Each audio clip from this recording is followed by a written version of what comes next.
जय हिंद बच्चों, मैं सोनिया श्रीवास्तव आज पुनः उपस्थित हूँ एक नए दिन नए अध्याय के साथ। बच्चों, आज हम हमारी पाठ्य पुस्तक नवनीत में संकलित पाठ 6 वीरों का कैसा हो बसंत कविता का अध्ययन करेंगे। इसकी कवित्री सुभद्रा कुमारी चौहान हैं। कवित्री परिचय इस प्रकार है। कवित्री परिचय, जीवन परिचय। हिंदी जगत की प्रथम राष्ट्रीय कवित्री सुभद्रा कुमारी चौहान का जन्म सन 1904 में इलाहाबाद के संपन्न परिवार में हुआ। इनके पिता श्री रामनाथ सिंह सुशिक्षित उदार व्यक्ति थे। इनकी प्रारंभिक शिक्षा इलाहाबाद में हुई। इनका विवाह 15 वर्ष की आयु में खंडवा निवासी ठाकुर लक्ष्मण सिंह चौहान के साथ हुआ। विवाह के साथ ही सुभद्रा जी के जीवन में एक नया मोड़ आया। राष्ट्रपिता महात्मा गांधी के आंदोलन का इनके ऊपर गहरा प्रभाव पड़ा। उनसे प्रेरित होकर ये राष्ट्र प्रेम पर कविताएं लिखने लगीं। राष्ट्र के युवक युवतियों में अपनी ओजस्वी रचनाओं से स्वतंत्रता और देश प्रेम की आग फूंकने लगीं। आज़ादी के लिए इनको कई बार जेल यातनाएं भी सहनी पड़ी। सुभद्रा जी सरल हृदय महिला थीं। उनका जीवन बड़ा सहज और साधारण था। आडंबर उन्हें छू नहीं सका। उनकी विचारधारा पूर्णतः राष्ट्रीय थी। वे मध्य प्रदेश विधानसभा की सदस्य चुनी गईं। एक मोटर दुर्घटना में ओज की मूर्ति सुभद्रा कुमारी चौहान सन 1948 में इस संसार से सदैव के लिए विदा हो गईं, अर्थात उनका देहांत हो गया। रचनाएं। सुभद्रा जी की मुख्य क्षेत्र कविता है। इनकी रचनाएं इस प्रकार हैं। कविता मुकुल और त्रिधारा आपकी प्रसिद्ध कविता के संग्रह हैं, जिनमें राष्ट्रीय एवं सामाजिक संदर्भों पर लिखी गई कविताएं संकलित हैं। कहानी। सुभद्रा जी ने कविता के अतिरिक्त उत्कृष्ट कहानियों की भी रचना की है। बिखरे मोती और उन्मादनी आपकी कहानियों के संकलन हैं। काव्यगत विशेषताएं। भाव पक्ष। सुभद्रा कुमारी चौहान के काव्य में वीर, श्रृंगार एवं वात्सल्य की त्रिवेणी प्रवाहित है, परंतु काव्य का मूल रस वीर है। राष्ट्र प्रेम से ओतप्रोत सुभद्रा जी ने स्वतंत्रता संग्राम की चेतना जन जन तक पहुंचाने का सराहनीय कार्य किया। उनकी कविताओं में ओज और उत्साह का स्वर मुखरित हुआ है। उनकी कविताएं आज युवा युवतियों को राष्ट्रीयता का पाठ पढ़ाती हैं। कला पक्ष। भाषा तथा शैली। सुभद्रा कुमारी चौहान ने शुद्ध, सरल एवं खड़ी बोली में काव्य रचना की है। उर्दू तथा बुंदेलखंडी के व्यवहारिक शब्दों को भी आपने अपनाया है। उन्होंने तरल, सरल एवं प्रवाहमयी मुक्तक शैली का प्रयोग किया है। उनके गीत शैली के साथ लोकगीतों की गायन शैली का भी प्रयोग किया है। अलंकार एवं प्रतीकों का स्वाभाविक प्रयोग किया गया है। साहित्य में स्थान। परिवार, राजनीति और साहित्य के समन्वय के मध्य जीवन पथ पर अग्रसर होने वाली प्रेरक कवित्री सुभद्रा कुमारी चौहान पर देश प्रेम की गहरी छाप पड़ी। उन्होंने समसामयिक संदर्भों को ऐतिहासिक सांस्कृतिक पुट देकर जन जागरण का जो प्रशंसनीय कार्य किया वह अमर रहेगा। आधुनिक काल के कवियों में सुभद्रा कुमारी चौहान जी का सम्मानजनक स्थान है। अब बच्चों चलते हैं कविता की ओर। प्रस्तुत गीत या कविता में कवित्री युवाओं का जो हमारे देश का भविष्य है राष्ट्र प्रेम से परिपूर्ण कर रही हैं। वह कह रही हैं कि हर हृदय में राष्ट्र प्रेम की भावना होती है और होनी भी चाहिए, क्योंकि देश ये हमारा है। इस देश की सुरक्षा और रक्षा हमें ही करना है, हमारे सैनिकों को और युवाओं को। तो वो क्या कह रही हैं? हृदय में राष्ट्र प्रेम की भावना होती है, पर वह सभी के हृदयों में जागृति प्रदान करना चाहती हैं। इसलिए बार बार पूछ रही हैं कि हमारे राष्ट्रवीरों जवानों का बसंत कैसा होना चाहिए। वह बता रही हैं कि इन्हीं वीरों के कारण हम भारतवासी, भारत का प्रत्येक प्राणी अपना बसंत अमन, चैन, हर्ष, उल्लास से मनाते हैं। बच्चों, बसंत एक ऋतु है जिसमें वातावरण सुंदर और सुखद होता है। इस ऋतु में बसंत पंचमी, शिवरात्रि, होली नामक पर्व बहुत हर्ष और उल्लास से मनाए जाते हैं। यहाँ पर कवित्री बता रही हैं, कह रही हैं, पूछ रही हैं कि हम जिनके कारण यह पर्व इतने उत्साह और प्रसन्नता से मनाते हैं, उनका बसंत अर्थात हमारे शूरवीरों का बसंत कैसा होना चाहिए। यह कविता जब हमारा देश परतंत्र की बेड़ियों में बंधा हुआ था तब लिखी गई है और उत्साह वर्धन के लिए लिखी गई यह कविता बहुत सराहनीय रही। युवाओं को अपने देश के लिए क्या करना चाहिए और किस तरीके से आज़ादी के लिए लड़ना चाहिए, उसका इन्होंने संदेश इस कविता में दिया है। कवित्री वीरों का बसंत, हमारे जो देश के वीर जवान हैं उनका बसंत कैसा होना चाहिए, प्रस्तुत कविता में कवित्री यह पूछ रही हैं। तो चलिए बच्चों, इस ओजपूर्ण राष्ट्र प्रेम, देश प्रेम से परिपूर्ण हृदय में उत्साह वर्धनी इस कविता, इस गीत का अध्ययन करते हैं जो इस प्रकार है।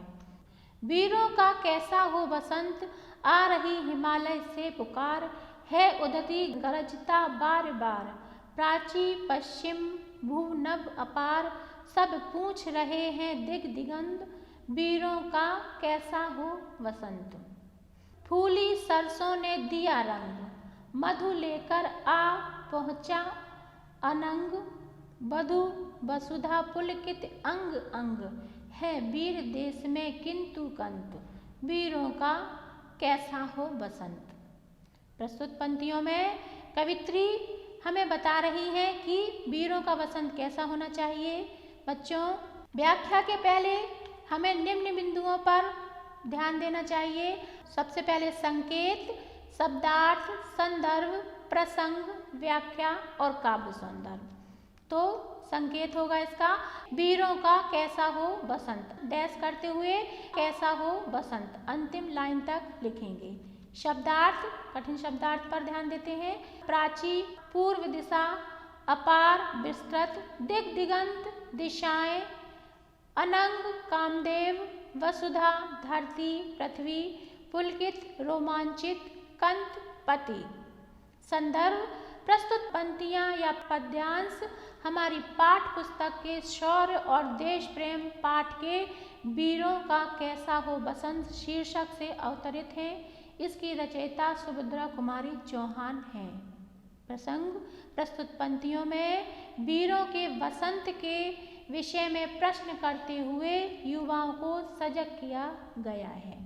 व्याख्या, वीरों का कैसा हो बसंत, आ रही हिमालय से पुकार, है उदती गरजता बार बार, प्राची पश्चिम भू नभ अपार, सब पूछ रहे दिग दिगंत, वीरों का कैसा हो बसंत। उदती अर्थात सागर, हिमालय जो कि एक पर्वत है, प्राची पश्चिम मतलब चारों दिशाओं से, पूर्व पश्चिम से क्या आवाजें आ रही हैं, सुभद्रा कुमारी चौहान कह रही है, कवित्री कह रही है कि वीर पुरुषों का बसंत किस प्रकार का हो। यह आवाज हिमालय से सागर तक, पूरब से पश्चिम तक विशाल पृथ्वी और आकाश में गूंज रही है।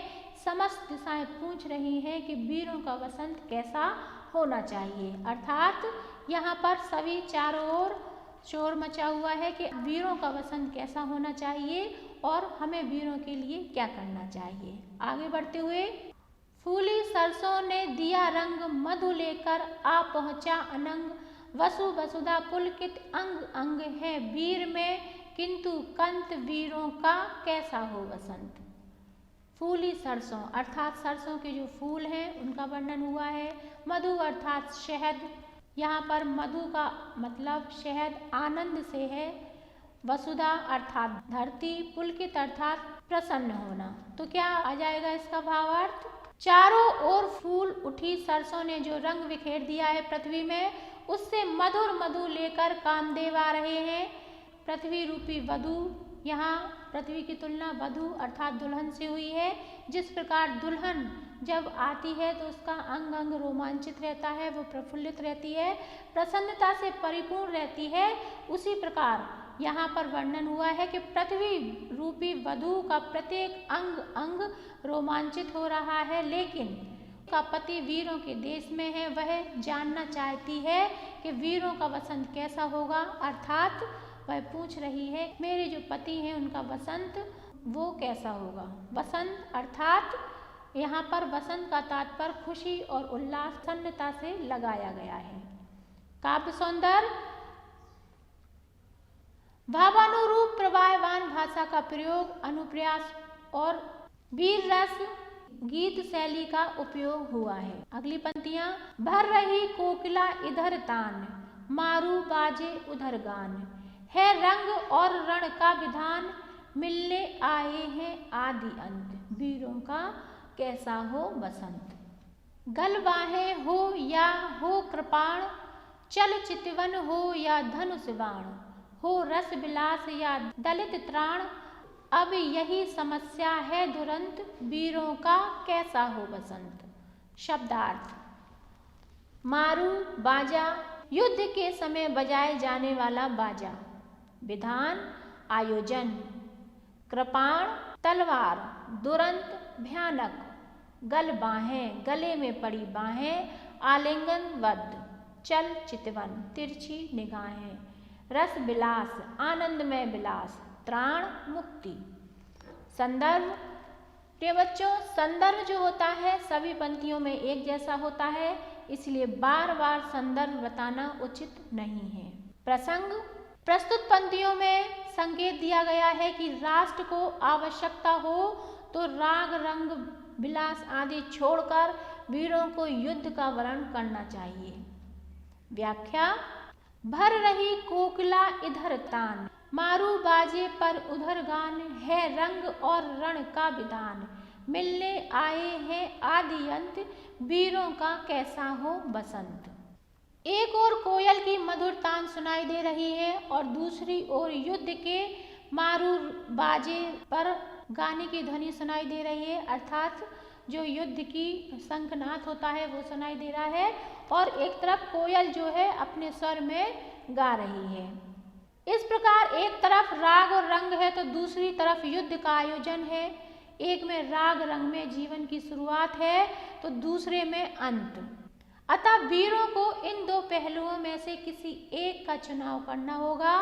वीरों के लिए मृत्यु श्रेष्ठकर है या विलास, अर्थात वीर जो हैं जो युद्ध के लिए जाना चाहते हैं, हमारे देश की रक्षा करना चाहते हैं, उनके लिए युद्ध श्रेष्ठकर है। जो दुश्मन है हमारे, जो अंग्रेज हैं, उनसे लड़ना, या विलास या आराम की जिंदगी जीना वो चाहते हैं। इसका निर्णय तो वे स्वयं ही करेंगे, ऐसा कवित्री कह रही हैं। आगे की पंक्तियां, गलवाहें हो या हो कृपाण, चल चितवन हो या धनुष बाण, हो रस विलास या दलित त्राण, अब यही समस्या है दुरंत, वीरों का कैसा हो बसंत।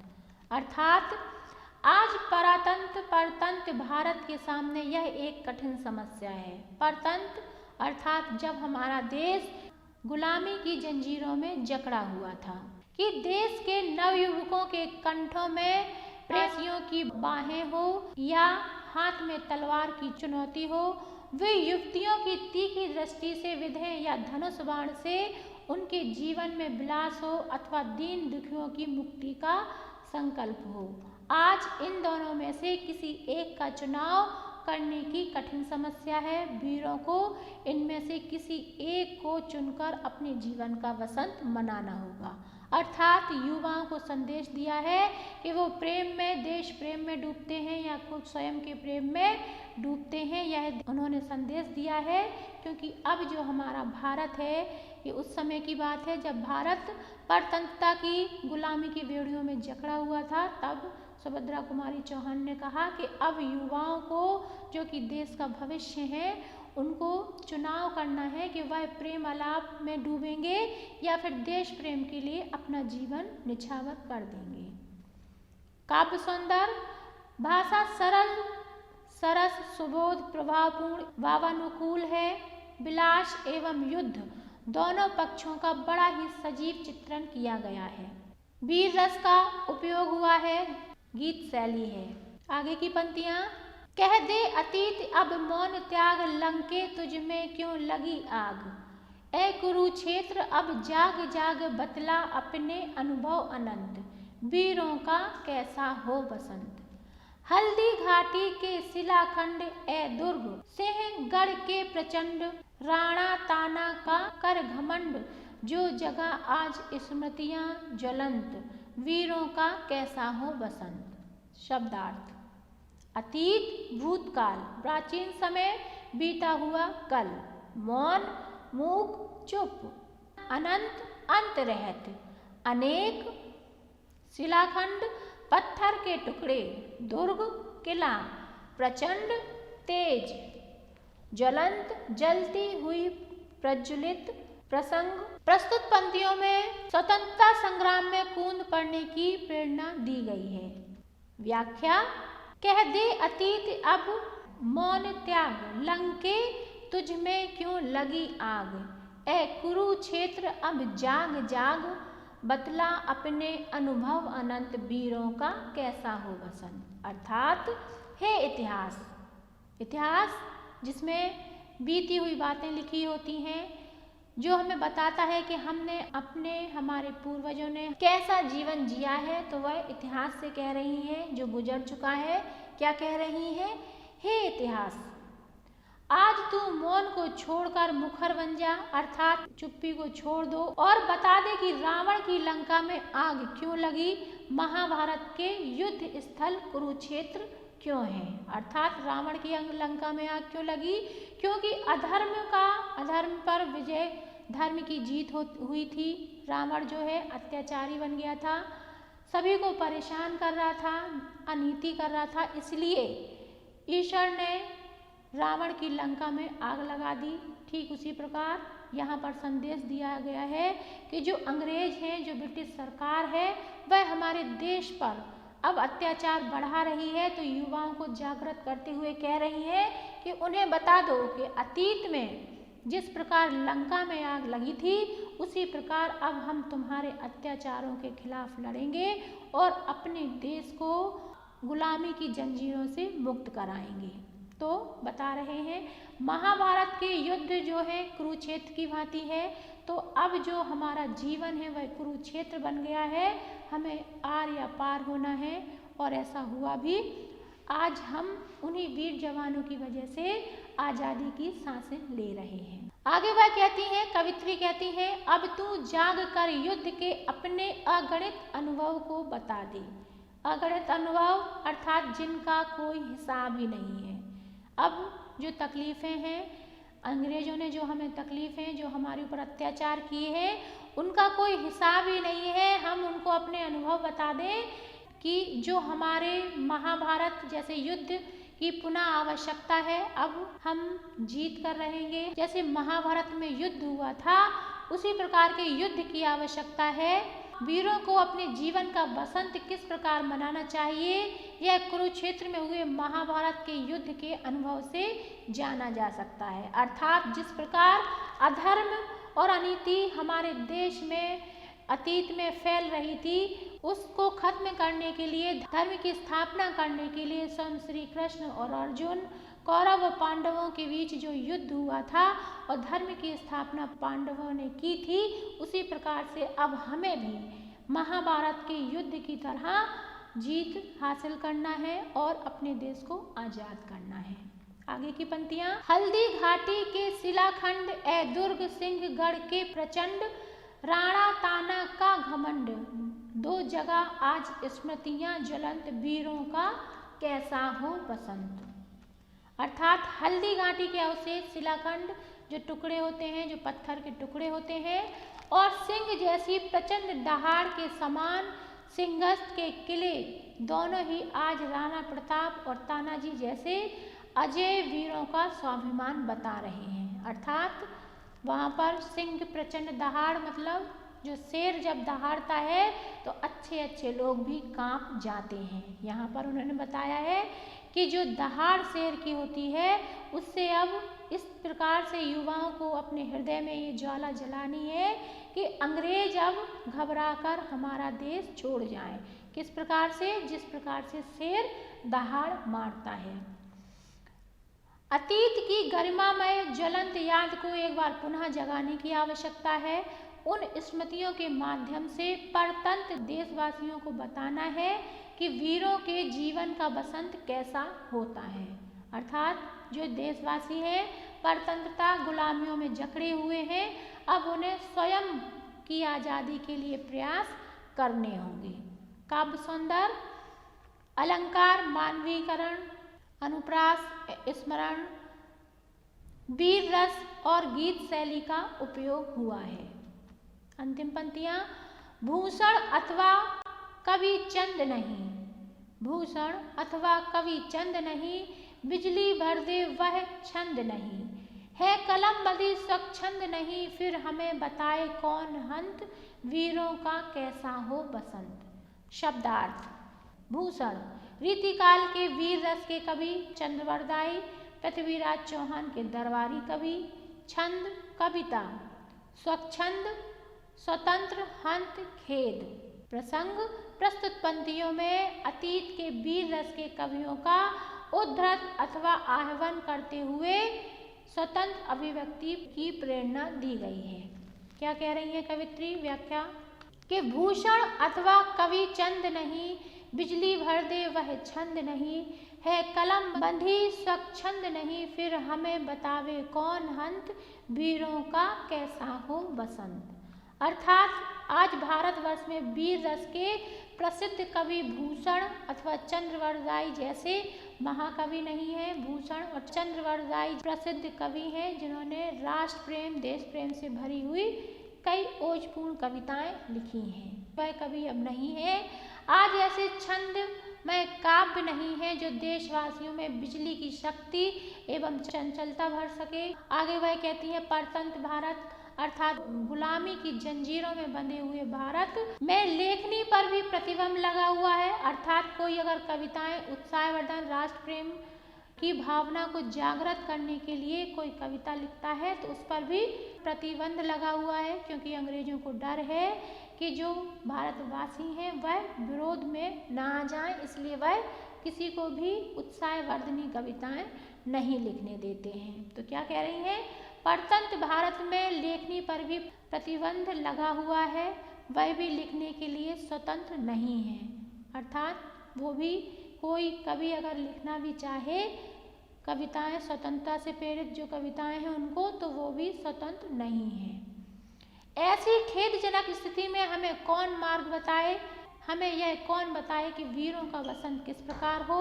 काव्य सौंदर्य, सरल सुबोध एवं प्रवाहमान भाषा, अनुप्रास अलंकार का सुंदर प्रयोग, वीर रस और गीत शैली का उपयोग किया गया है। प्रिय बच्चों, यह अध्याय यहीं समाप्त होता है। आप सभी अपने घर में रहिए, सुरक्षित रहिए, अपना ख्याल रखिए। आप सभी का दिन शुभ हो। जय हिंद।